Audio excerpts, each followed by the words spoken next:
किसान भाइयों नमस्कार। किसान भाइयों, जैसा कि आप लोग जान रहे हो भैया, अप्रैल का महीना आ चुका है, गर्मियों का मौसम चल रहा है और गर्मियों के मौसम में तमाम सब्जियां लगाई जाती हैं।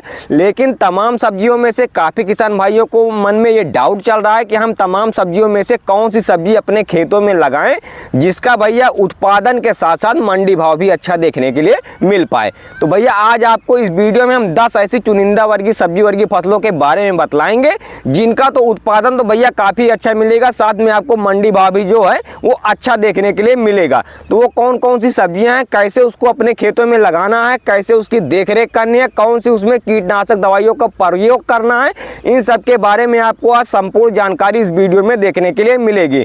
तो दोस्तों, मैं हूं अमित कुमार और आप देख रहे हैं मेरा यूट्यूब चैनल अमित के ब्लॉग। अमित के ब्लॉग में आप सभी का बहुत बहुत स्वागत है दोस्तों। तो दोस्तों, अगर आप मेरे यूट्यूब पे देख रहे हो तो चैनल को सब्सक्राइब कर लीजिए और साथ में बेल आइकन को ऑल क्लिक कर लीजिए। अगर आप हमें फेसबुक पेज पे देख रहे हो भैया तो पेज को फॉलो जरूर कर लीजिए। तो भैया चलिए शुरू करते हैं आज की वीडियो।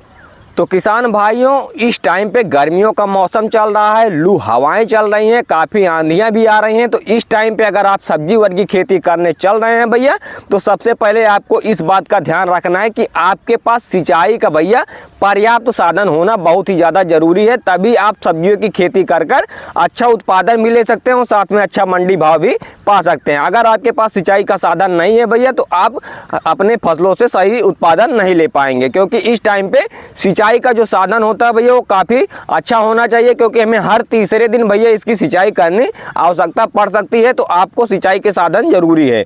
तो भैया चलिए शुरू करते हैं कि हमें पहली फसल कौन सी लगानी है। तो भैया सबसे पहले नंबर पे आप भिंडी जो होती है, लेडी फिंगर जिसको आप लोग बोलते हो भैया, आप भिंडी की खेती कर लीजिए। इससे आपको अच्छा पैसा कमाने के लिए मिलेगा, क्योंकि भैया भिंडी का जो अभी तक बुआई हुआ है, जो नवंबर दिसंबर जनवरी महीने में काफ़ी किसान भाइयों ने काफ़ी अगैती में भिंडी की बुआई किए थे, उनमें से काफ़ी किसान भाई लगभग फेल हो चुके हैं, क्योंकि उनका जो पौधा है वो ठीक तरीके से जर्मिनेट नहीं हो पाया है। काफ़ी बार उसकी बुआई कर चुके हैं, लेकिन तब भी अभी तक उनका पौधा जो है वो ठीक तरीके से जर्मिनेट नहीं हो पाया है। अभी तक उसकी जो है वो पौधे का ग्रोथ भी नहीं हो पाया है, इसलिए भैया उनका जो उत्पादन है वो बहुत कम निकलेगा। तो इस साल भी भैया भिंडी का जो भाव रहेगा वो काफ़ी अच्छा देखने के लिए मिलेगा।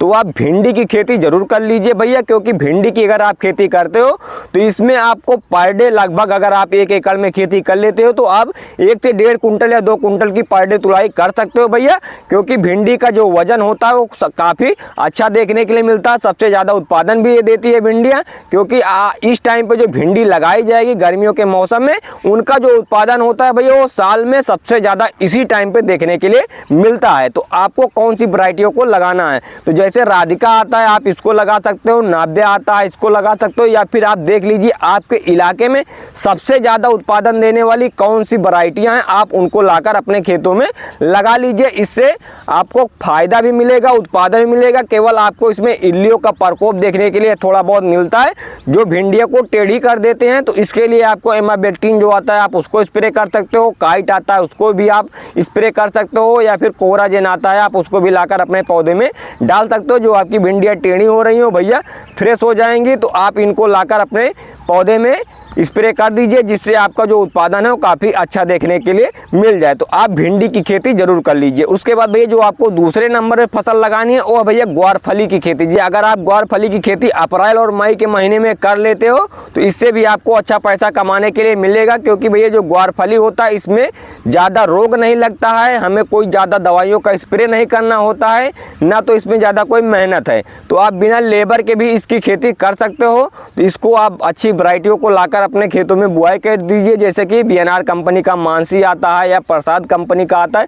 आप कब किसी अच्छी वैरायटी का चयन कर लाकर अपने खेतों में इसकी बुआई कर दीजिए। उसके बाद आप इसको समय समय पर सिंचाई करते रहिए। उसके बाद आपको 1 से 2 बार इसमें रस चूसक कीटों का प्रकोप थोड़ा बहुत होता है, तो उसके लिए आप इंसेक्टिसाइड को लाकर स्प्रे कर सकते हो। थोड़ा बहुत इल्लियों का प्रकोप होता है तो आप इमामेक्टिन या फिर सोलोमन जो आता है आप उसको लाकर इसमें स्प्रे कर सकते हो। तो इससे आपको ये कंट्रोल हो जाएंगे। तो आपका जो इस पे उत्पादन है भैया वो भी काफ़ी अच्छा देखने के लिए मिलता है। आप इसकी तुड़ाई लगभग हर दिन 1 कुंटल के आसपास कर सकते हो। तो आप ग्वार की खेती जरूर कर लीजिए, इससे आपको अच्छा पैसा कमाने के लिए मिलेगा। उसके बाद भैया जो आपको अगली फसल लगानी है वो है भैया बैगन की खेती। जी हाँ भैया, आप बैगन की खेती कर लीजिए। जो बैगन की खेती आप अप्रैल महीने में इसकी नर्सरी डालोगे भैया, वो बैगन हमारा बरसात के मौसम में जाके तैयार होता है। जो बरसात के मौसम में जाके तैयार होता है तो उस टाइम भैया इसका जो भाव होता है मंडियों में काफ़ी अच्छा देखने के लिए मिलता है, क्योंकि बरसात के मौसम में काफ़ी किसान भाई फेल हो जाते हैं सब्जियों की खेती करने के लिए। क्यों फेल हो जाते हैं? क्योंकि भैया काफ़ी किसान भाइयों का जो खेत है भैया वो नीचे रहता है, जिसमें बरसात के कारण उनके खेत में पानी का भराव हो जाता है और वो सब्जियों का चयन नहीं कर पाते हैं कि हम इसमें कौन सी सब्जी लगाएं, क्योंकि उसमें तो पानी भरा हुआ रहता है। तो उस टाइम पे काफ़ी किसान भाई खेती नहीं कर पाते हैं। तो जो बैगन की खेती किए रहते हैं उनका जो मंडी भाव होता है वो काफ़ी अच्छा देखने के लिए मिल जाता है। तो आप अप्रैल या मई महीने में आप इसकी नर्सरी डाल दीजिए, उसके बाद आप इसकी रोपाई कर दीजिए। इसको आप मंडियों में ले जाकर इसकी बिक्री कर सकते हो, अच्छा पैसा कमा सकते हो। हाँ, लेकिन ध्यान ये रखना है कि इस टाइम पे जो बैगन लगेंगे भैया उसमें दो प्रकार की इल्लियाँ लगती हैं। एक तो तना छेदक इल्लियाँ लगती हैं, दूसरा जो है वो फल भेदक इल्लियाँ लगती हैं। इन दोनों को आपको कैसे कंट्रोल करना है?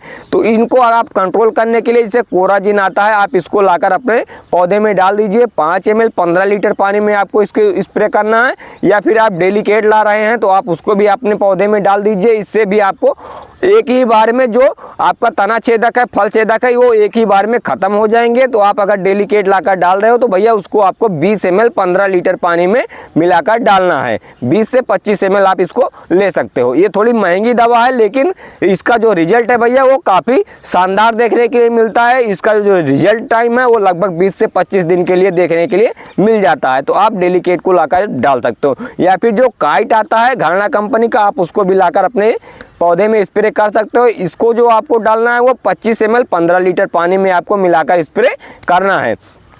तो आप अच्छी क्वालिटी के जो इंसेक्टिसाइड आते हैं, कीटनाशक आते हैं, आप उनको लाकर अपने पौधे में डाल दीजिए, ताकि जो आपके तना छेदक और फल भेदक इल्लियाँ हैं वो ना रहें। कभी कभी ऐसा होता है भैया कि पौधे में सफ़ेद मक्खियों का प्रकोप हो जाता है, तो उसके लिए आपको एसिटामाइप्रिड जो 20% आता है, आप उसको लाकर अपने पौधे में डाल दीजिएगा। इससे जो आपकी फल मक्खियां हैं, वाइट फ्लाई हैं, ये सब रस चूसक कीट भैया ख़त्म हो जाएंगे। या फिर आप इमिडाक्लोरोपिड 17.8% जो एसएल फार्म में आता है, आप उसको भी लाकर आप अपने पौधे में डाल दीजिए। इससे भी जो आपका रस चूसक कीट है वो ख़त्म हो जाएंगे। तो आपका पौधा पूरी तरीके से स्वस्थ रहेगा। अगर पौधा स्वस्थ रहेगा भैया तभी हमें अच्छा उत्पादन देगा, तभी आप अच्छा मंडी भाव भी कमा पाओगे। तो आप बैगन की खेती जरूर कर लीजिए। उसके बाद भैया जो आपको अगली फसल लगानी है वो है भैया मिर्च की खेती। जी हाँ भैया, आप मिर्च की खेती कर लीजिए। जो हरी मिर्च तीखी वाली आती है, आप उसकी नर्सरी लाकर डाल दीजिए।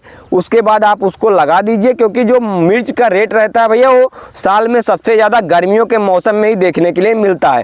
तो आप तीखी मिर्च को अपने खेतों में जरूर लगा लीजिए। इसमें भैया एक वायरस आता है जो पत्तियों को सिकोड़ देता है, तो उसको आपको कैसे कंट्रोल करना है? तो उसके लिए भैया आपको रिफ्रेश जो आता है आप उसको लाकर डाल सकते हो। साथ में आपको जब रिफ्रेश डाल रहे हैं तो उसमें साथ में बायो एम्पावर ले लीजिए, आप इसको डाल दीजिए। या फिर फिफ्रोनिल 0.5% जो आता है, आप उसको 25 ml लाकर 15 लीटर पानी में घोल कर स्प्रे कर देंगे। तो इससे भी जो आपका रस चूसक कीट है, जो पत्तियां सिकुड़ रही हैं, वो दूर हो जाएंगे। या फिर आप देख लीजिए कि आपके यहाँ को अच्छी दवा मिल रही है तो आप उसको भी लाकर अपने खेतों में डाल दीजिए। जैसा कि जंप हो गया, एडमायर हो गया, आप अदल बदल कर लाकर इसमें स्प्रे करेंगे भैया, तो ही आपका जो ये पौधा है भैया मिर्च का वो पूरी तरीके से स्वस्थ रहेगा। अगर भैया आप एक ही दवा को बार बार स्प्रे करते हैं तो उसका जो रिजल्ट टाइम होता है भैया बहुत कम हो जाता है, उसका रिजल्ट सही से नहीं मिल पाता। लेकिन अगर आप उन्हीं दवाइयों को बदल बदल कर मारते हैं कि एक बार हमने इसको मारा, दूसरी बार हमने दूसरे को मारा, फिर तीसरी बार दूसरे को मारा, फिर इसको मारा, तब भैया आपको रिजल्ट जो है वो 100% देखने के लिए मिलेगा। तो आपको अदल बदल के दवाइयों का स्प्रे करना है, तभी आप अच्छा उत्पादन भी ले पाएंगे और साथ में अच्छा मंडी भाव भी कमा पाएंगे। उसके बाद भैया जो आपको अगली फसल लगानी है वो है भैया तर ककड़ी, जिसको आप लोग बोलते हो, आप उसको लगा लीजिए भैया। तर ककड़ी अगर आप लगा लेते हो तो इसमें भैया आपको कोई ज़्यादा खर्च नहीं आने वाला है। तर ककड़ी की आप बुआई कर लीजिए। इसमें थोड़ा बहुत इल्लियों का प्रकोप होता है और थोड़ा बहुत फल मक्खी का प्रकोप होता है। जी हाँ भैया, फल मक्खी का आप चाहे तो ट्रैप लगा सकते हो या फिर आप दवाइयों से इसको कंट्रोल कर सकते हो। तो अगर आप तर ककड़ी लगा रहे हो तो उसमें फल मक्खी और जो इल्लियां हैं उनको कंट्रोल करने के लिए आप सोलोमन इंसेक्टिसाइड का प्रयोग कर लीजिए। इससे जो आपका फल मक्खी है और जो इल्लियां हैं वो दोनों दूर हो जाएंगी। आपको 25 ml 15 लीटर पानी में मिलाकर स्प्रे करना है। उसके बाद भैया जो आपको अगली फसल लगानी है वो है भैया खीरा की खेती। जी हाँ भैया, आप खीरा की खेती कर लीजिए। खीरा की खेती अगर आप करते हो अप्रैल और मई महीने में, तो इससे आपको अच्छा खासा उत्पादन भी मिलेगा और साथ में अच्छा मंडी भाव भी देखने के लिए मिलेगा। तो आप अच्छी वैरायटियों को लाकर अपने खेतों में इसकी बुआई कर लीजिए। अगर आप खीरा की बुआई कर लेते हो भैया 1 एकड़ में, तो पर डे आप 2 से 3 कुंटल पर डे आप इसकी तुलाई कर सकते हो।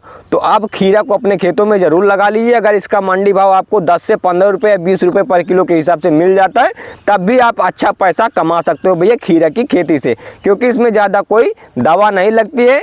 शुरुआती टाइम पे आपको इसको उत्पादन जो है वो काफ़ी अच्छा देखने के लिए मिलता है। तो आप खीरा को लगा लीजिए और अच्छा खासा मुनाफा कमा लीजिए। उसके बाद भैया जो आपको अगली फसल लगानी है यानी छोटा पैक और बड़ा धमाका, तो आप भैया धनिया की खेती कर सकते हो। धनिया की खेती अगर आप कर लेते हो तो इससे भी आपको अच्छा पैसा कमाने के लिए मिल जाएगा। लेकिन भैया ध्यान आपको ये रखना है कि आप अगर धनिया की बुआई कर रहे हो तो सिंचाई का साधन बहुत ही ज़्यादा ज़रूरी है, क्योंकि आपको हर तीसरे दिन इसमें पानी की ज़रूरत ज़रूर पड़ेगी। नहीं तो इसकी जो धनिया की पत्तियां होती हैं भैया वो पीली होना शुरू हो जाती है। अगर धनिया की पत्तियां पीली हो गई तो जल्द हरी नहीं होने वाली रहती हैं। तो इससे जो आपको मंडी भाव है भैया एकदम बिल्कुल ख़राब मिल जाएगा। लेकिन अगर आप इसको बचा ले जाते हो, तो अगर आपका पौधा हरा रहता है, धनिया आपकी हरी रहती है, तो आपको अच्छा पैसा कमाने से कोई भी रोक नहीं पाएगा। और गर्मियों के मौसम में धनिया का रेट सबसे ज़्यादा देखने के लिए मिलता है। या गर्मियों के मौसम में मिलेगा या फिर बरसात के मौसम में, इन 2 टाइम पे धनिया का जो रेट होता है वो आसमान छूता है। तो आप धनिया की खेती जरूर कर लीजिए। उसके बाद भैया आप मरसे को लगा लीजिए। जो मरसा आता है, चौराई आता है, आप उसको लाकर अपने खेतों में लगा लीजिए। इससे भी आपको अच्छा पैसा कमाने के लिए मिल जाएगा। तो दोस्तों हमने आपको 10 से 12 सब्जियों के बारे में बतला दिया कि आपको अप्रैल और मई महीने में कौन कौन सी सब्जियों को लगानी है, कैसे उसको लगानी है, कौन से बीज का सिलेक्शन करना है और कौन कौन से उसमें कीट आते हैं उनको कैसे रोकथाम करनी है, इन सब के बारे में आपको संपूर्ण जानकारी दे दिया है। तो दोस्तों आशा करते हैं आपको वीडियो पसंद आई होगी। अगर वीडियो भैया पसंद आई है तो वीडियो को एक लाइक कर दीजिए। चैनल पे नए हो भैया तो चैनल को फटाफट सब्सक्राइब करके बेल आइकन पर ऑल क्लिक कर लीजिए, ताकि आपको खेती बाड़ी से संबंधित सभी जानकारियाँ इसी प्रकार समय समय पर मिलती रहे। क्योंकि भैया सब्सक्राइब करने का कोई पैसा नहीं लगता है। और हाँ, अगर आप हमें फेसबुक पेज पे देख रहे हो भैया तो फेसबुक पेज को फॉलो करना बिल्कुल ना भूलें, क्योंकि अगर आप फॉलो किए रहेंगे भैया और चैनल को सब्सक्राइब किए रहेंगे तो आपको आने वाले टाइम पे समय से पहले हम आपको जानकारी देते रहते हैं कि आपको कौन सी बुआई करनी है, कौन सी दवा का प्रयोग करना है, कौन से सब्जियों को आपको कौन से महीने में लगाना है। इन सब के बारे में आपको आने वाले टाइम से पहले हम जानकारी दे देते हैं। तो अगर आप सब्सक्राइब और फॉलो किए रहेंगे तो आपको जानकारी जरूर मिलेगी। तो भैया वीडियो को पसंद आया हो तो वीडियो को लाइक कर दीजिए। मिलते हैं भैया फिर नेक्स्ट वीडियो में, तब तक के लिए जय हिंद किसान दोस्तों। तो दोस्तों अगर आपको ये वीडियो पसंद आई है तो ये किसान भाई के पास वीडियो को शेयर कर दीजिए। और आपको कौन सी फसल के बारे में जानकारी चाहिए आने वाले टाइम पे, उसको आप कमेंट बॉक्स में कमेंट जरूर कर दीजिए। तो भैया मिलते हैं फिर नेक्स्ट वीडियो में, तब तक के लिए जय हिंद किसान दोस्तों।